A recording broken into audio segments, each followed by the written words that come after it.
skirtingų kategorijų tiesos, kurios nuspalvina mūsų pasaulį tokį, kokį mes jį matome. Ir įsitikinimai gali būti ribojantis, stabdantis, trukdantis, tačiau jie taip pat gali būti visiškai priešingi, gali būti įgalinantis, vedantis, palaikantis, stiprinantis mus. Fucking hell! Labai įdomus procesas, kaip va irgi sėdėti rugių lauke pilna moškių ir bandyti kalbėti.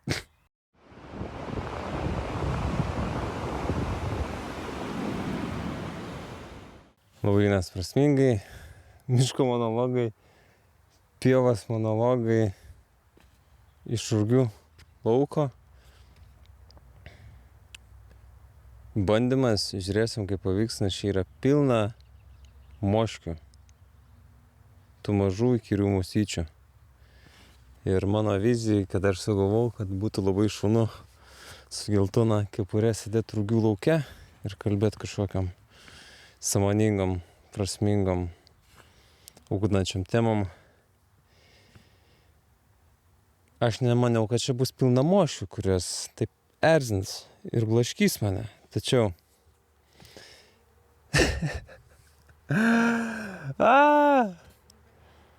fucking hell! Koks vėjas galėtų papūst, bet čia nėra vėjas.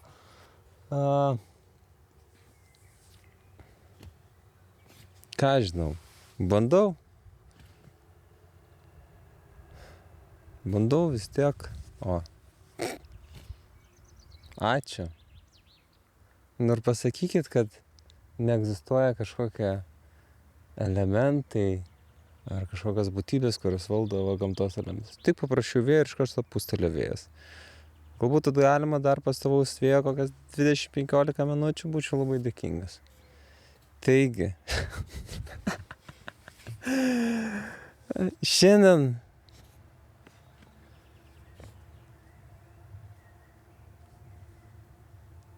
noriu pakalbėti apie įsitikinimus.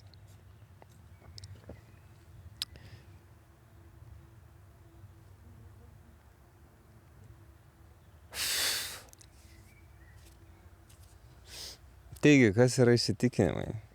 Įsitikinimai yra tam tikros nuostatos, tam tikros tiesos, kuriomis mes tikim apie save, apie kitą, apie aplinkinį pasaulį. Ir tas tiesos yra tarsi mūsų proto, mūsų psichikos filtrai, tam tikros lenzės, per kurias mes žiūrime į išorinį pasaulį ir matome per tos filtrus tą pasaulį tokį subjektyvą, iškreiptą ir pakeistą.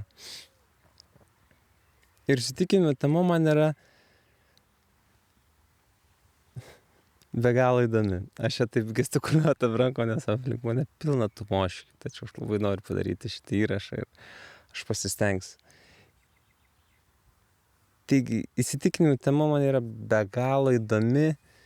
Dėka įsitikinimų aš atsiradau psichologijos studijas, iš tikrųjų įsitikinimų tema mane jas atvedė. Ir įsitikinimai gali būti ribojantis, stabdantis, trukdantis, tačiau jie taip pat gali būti visiškai priešingi, gali būti įgalinantis, vedantis, palaikantis, stiprinantis mus. Taigi, įsitikinimai, kaip minėjau, yra tam tikra tiesa, nuostata apie save, apie kitą, apie tiesiog subjektyvius išorinius dalykus, apie pasaulį, apie tautą, apie darbą, apie profesiją. Kaip tik sugalvosi, įsitikinimai yra tos skirtingų kategorijų tiesos, kurios nuspalvina mūsų pasaulį tokį, kokį mes jį matome. Ir kaip minėjau, įsitikinimai gali būti ribojantis, stabdantis arba įgalinantis ir skatinantis, vedantis. Irgi su įsitikinimais, savo asmeniniais įsitikinimais atėjo tokia, mane pasiekė prieš 4 metus, daugiau nei prieš 4 metus, tai įsitikinimo tema pasiekė ir mane ir aš pradėjau nagrinėti savo turimus įsitikinimus apie save, apie pasaulį. Ir galbūt pirma vieta, kurioje aš susidūriau su įsitikinimus, kai aš pradėjau nagrinėti savo tas vadinamas nuostatas, įsitikinimus apie save ir savo galimybės būti turtingu. Ir prieš 4 metus pradėjau daryti namų darbus, tyrinėti tą įsitikinimų temą, nagrinėti savo turimus įsitikinimus. Ir tiesiog pirmasis dalykas, ką aš dariau, aš nagrinėjau apie suvokimą, ką reiškia būti turtingu. Ir žiūrėjau, kokius aš turiu įsitikinimus. Aš uždavinėdavau savo klausimus ir žiūrėdavau, kokios automatinės proto mintys, idėjos ar tiesos išlįsdavo.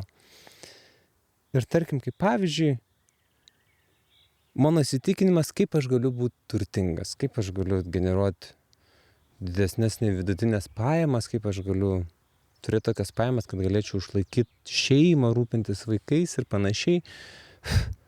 Ir mano tuo metu dar itin ribotas mąstymas ir protas ir suvokimas apie realybę, kokia jinai yra iš mano perspektyvos 4 metus atgal. Mano protas išmesdavo tokią žinutę, kad vienintelis būdas uždirbti daug pinigų yra važiuoti į Norvegiją, į žuvų fabriką ir ten po 6,000 eurų uždirbti. Ir mano protas nuoširdžiai nesuvokia, kaip kitais būdais, realiai suvokiamais, racionaliais būdais, aš kitaip galiu generuoti tokio dydžio pajamas. Ir tai mane labai nustebino. Be abejo, aš pradėjau tyrinėti toliau, kokius aš įsitikinimus turiu. Ir tada pradėjo lysti įvairiausio plauko ribojantis įsitikinimai, kurie man kaip asmenybei ant manęs uždėjo tam tikrą rėmelį. Ir tas rėmelis dažnu atveju būna ribojantis. Ir daugelis žmonių turi įsitikinimus ir nuostatas apie save, apie savo darbą, apie savo karjeros galimybės, apie savo ateitį. Ir dažniausiai tie įsitikinimai, jeigu juos taip nuoširdžiai patyrinėjus, jie retu atveju būna įgalinantis, skatinantis ir palaikantis. Dažniausiai jie yra ribojantis, stabdantis, uždarantis mumis tam tikrose realybės rėmuose ir tikėdami tam tikrais dalykais apie save, apie kitą, apie pasaulį, mes tarsi save uždarome ribotame realybės suvokime. Ir mes netikim, ir mes negalim patikėti, ir mes negalim patirti, suprasti ir pasiekti dalykų, kuriais netikim. Kuriais tikim, kad jie ne mums, mes jų negalim pasiekti. Ir tokiu būdu... musytės, prašau. Tokiu būdu mes save ribojame. Ir visa idėja, mano supratimu, idėja saviugdos, asmeninio augimo yra nusimti visus perteklinius savęs ribotumus. Tas visas rigidiškas, nepalankės tiesas, kuriomis aš tikiu apie save ir savo gyvenimą, savo pasaulį, kurios mane riboja, kurios mane leidžia pamatyti galimybių, kurios mane leidžia peraugti savęs paties, kurios mane leidžia pereiti kitą galimybių lygį, kuriame atsidaro kiti finansiniai pajėgumai, kitos patirtis ir panašiai. Ir aš pradėjau tyrinėti tuos savo įsitikinimus apie save, apie kitą, apie ateitį, apie karjerą, apie gyvenimą patį iš savęs. Ir labai paprastas būdas tiesiog tyrinėti savo turimus įsitikinimus ir pažiūrėti, ar jie resursiniai, ar jie ribojantis, yra tiesiog užduoti savo tam tikrus teiginius ir stebėti savo mąstymą, ką mano automatinės mintis, kokią paveiksliuką, kokią mintį, kokią frazę pačią pirmą išmeta. Tarkim,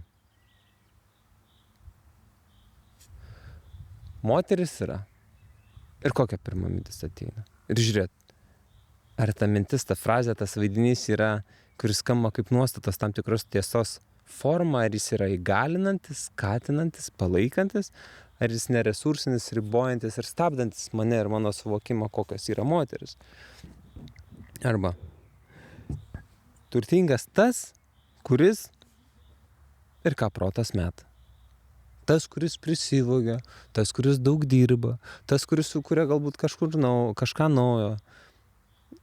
Ir panašiai, ir stebėti savo proto tą automatiką, kokias tokias žinutes pasąmonė man išmeta į sąmonės lauką ir jas fiksuot. Apie save, apie kitą. Apie gyvenimą. Iš tikrųjų, tai labai įdomus užsiėmimas, kuriam reikia skirti laiko ir energijos ir tai kainuoja pastangų, tačiau išsikapstyti, išsižiūrėti, kokias ten yra tos automatinės mano mintis, kokiais įsitikinimais aš gyvenu ir kaip jie formuoja mano realybę. Ar jie skatinantis augimą, palaikantis mano svajones, o galbūt aš turiu net to sąmoningai nesuvokdamas tokius pasąmoninius stiprius ribojančius įsitikinimus ir aš bandau kažką pasiekti ir man vis nepavyksta, nes aš atsitrenkiu visi tokią nematomą sieną, kur yra mano įsitikinimai, mano tiesos. Ir tos tiesos man neleidžia pamatyti kažko kito, kažko naujo, kažkaip kitaip pažiūrėti, kažkaip kitaip išspręsti, kažkaip kitaip padaryti galbūt. Tai yra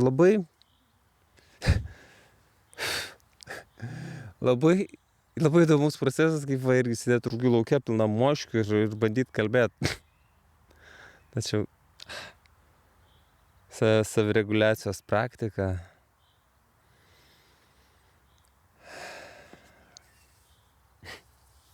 Taigi, įsitikinimai toks dalykas, pamatyti savo tą pasąmoningą psichologinį vidų, kuo aš iš tikrųjų tikiu apie save, apie kitą, apie pasaulį ir pažiūrėti, galbūt prieš pradėdamas kažką keist gyvenime, kažko siekti, aš turėčiau pasižiūrėti, kokiam tiesom aš to nesuprasdamas automatiškai vadovaujas gyvenime.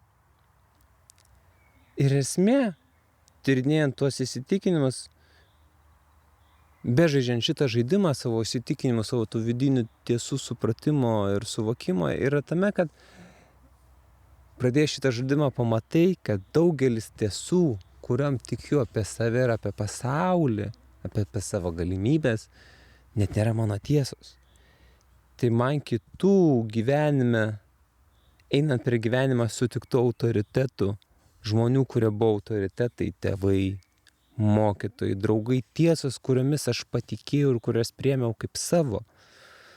Ir tos tiesos net nėra dažniausiai tie ribojantys įsitikinimai,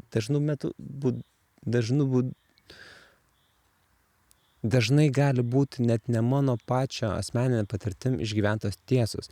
Kažkas pasakė, aš priėmiau to žmogaus autoritetingo, man žmogaus nuomonę, kaip faktą ir aš to patikėjau ir aš įsileidau tą tiesą į savo įsitikinimo sistemą ir jį tapo galbūt auginanti, galbūt ribojanti. Ir labai svarbu šitam visam procese atskirti grūdus nuo pelų. Atskirti grūdus nuo pelų ir pažiūrėti, kokios tiesas, kokie mano įsitikinimai, kokios mano nuostatos yra man naudingos, mane skatinančios, mane palaikančios, mane vedančios į priekį, kurios mane stabdo ir uždaro ir riboja ir kurios man nepadeda siekti savo tikslų, kurios man nepadeda žygiuoti link savo svajonių. Ir atsisakyti tų tiesų, ribojančių tiesų, tų neveiksmingų, neresursinių įsitikinimų apie save, apie kitą, apie pasaulį. Ir įsileisti susikurti ribojančias, palaikančias tiesas, kurios man padėtų žygiuoti keliu link savo svajonių, link savo tikslų, link savo misijos išpildymo. Ir čia vėlgi, čia yra žaidimas. Susibildint mindsetą. Susikurti mąstyseną, kuri būtų mano mąstysena. Atsimesti tuos netikrus svetimus įsitikinimus, svetimas nuostatas, kuriam kažkada patikėjau, galbūt būdamas vaikas ir mano tėvai dirba tokį darbą ir aš patikėjau, kad, geras darbas tik per pažintis. Žinai, karjeros taip nepadarysi, reikia per pažintį, žinai, karjera tik per lovą ir panašiai, moterims, pavyzdžiui, iš moterų prizmės.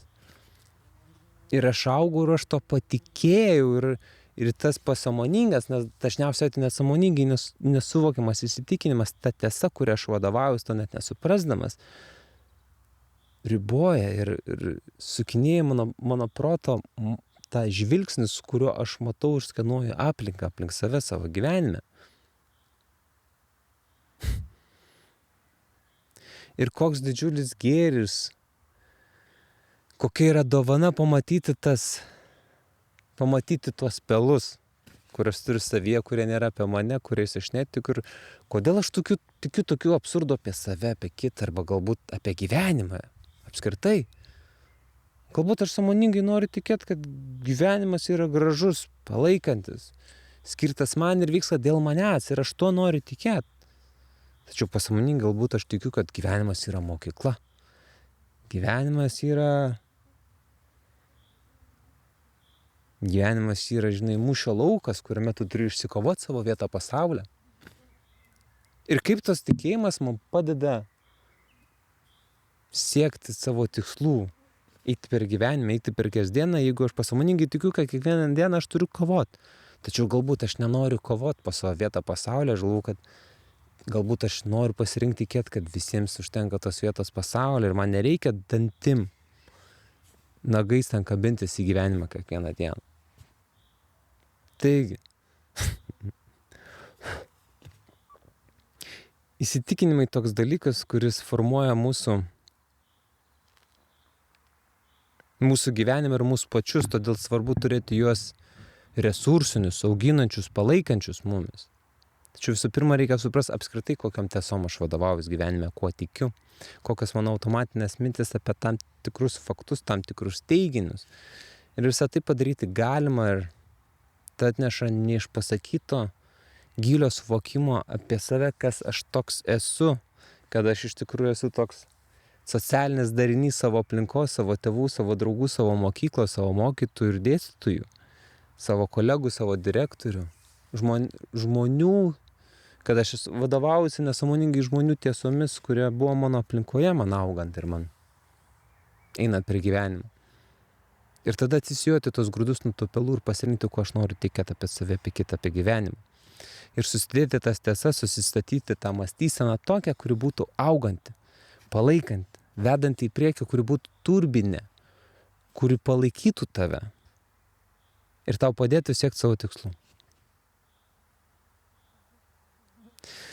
Miško, gamtos, pievos monologai iš Rūgių lauko, aš, Laurynas Prasmingai, Ūla tenai. Ir aš ir milijonas moškių sako jums ačiū. Ir susistatykim savo mąstyseną tokią, kokią norim, tikėkim tuo, ko norim tikėti.